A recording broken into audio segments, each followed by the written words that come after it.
transition qui sera devant le peuple comme étant, lui, de trouver une solution. Parce que jusque-là, on dit que ça ne va pas, c'est le gouvernement.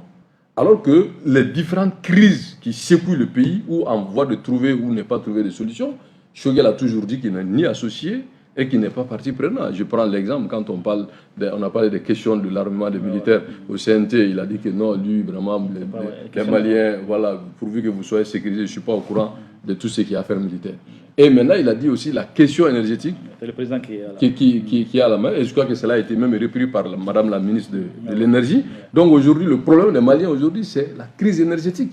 Alors, est-ce que c'est Choguel qui est responsable de ça? Non. Donc, pour vous, tout ça, Choguel partira pas, tout ça, pour vous, ce n'est pas le vrai enjeu. Non, pas du tout.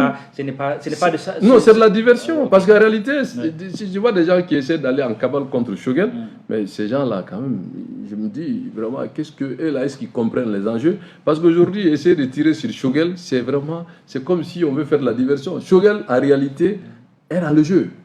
Et Choguel a joué une carte très forte parce que Choguel, quand il a fait ce mémorandum, contrairement à ce que les gens pensent, ça a donné Choguel plus de lisibilité. Parce que ça a poussé les gens à voir où se trouve le problème.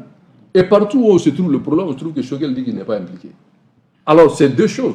Si réellement il n'est pas impliqué, ça veut dire que ceux qui sont impliqués ont mal géré cette affaire. Mais il y a une autre analyse. Maintenant, ce que les Maliens ne comprennent pas, c'est que la crise énergétique, Choguel n'est pas informé, c'est le président qui est informé.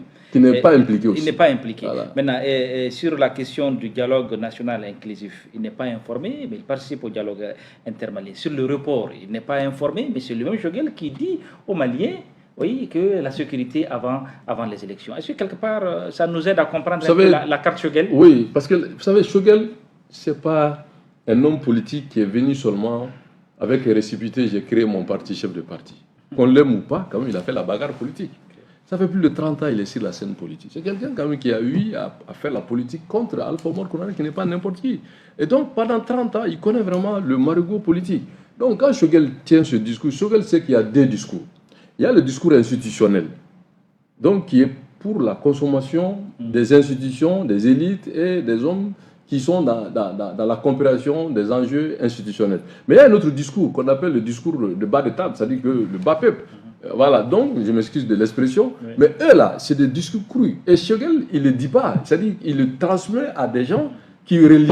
Et donc du coup, quand vous écoutez ces deux discours, vous qui êtes un observateur, vous qui comprenez ce margot politique, vous allez dire que mais où est la cohérence? Si, il y a la cohérence, parce qu'au Mali, il y a l'informel et formel, dans tous les sens du terme. Donc pour moi, Choguel, ce qu'il dit au peuple et ce qu'il dit aux décideurs, c'est différent. Et donc c'est ça aussi le fonctionnement des choses. Vous êtes en train de dire que tout ce fait que Choguel pose, tout acte, a une dimension politique qu'il faut décrypter. C'est ce que vous êtes en train de dire. Et qu'il n'y a pas de hasard. Il n'y a pas de hasard. Choguel n'est pas un amateur, qu'on l'aime ou pas. Maintenant, là où on peut ne pas être d'accord avec Choguel, et qui peut-être que si a supposé que les militaires décident de le remplacer, c'est sa carte de ne pas pouvoir rassembler les Maliens autour de l'essentiel. Parce qu'aujourd'hui, il a su quand même faire contre lui l'unanimité de la classe politique. Il estime que Choguel, aujourd'hui, est un problème, sachant bien qu'ils savent très bien qu'il n'est pas le problème. Parce que ce n'est pas lui qui dit qu'il ne décide pas. Que tout ce qu'il fait, c'est Assimi. Alors, si tout ce qu'il fait, c'est Assimi, donc en politique, c'est pour ça que moi j'avais dit à son temps qu'il ne devrait pas dire ça. Parce que tout Premier ministre est visible.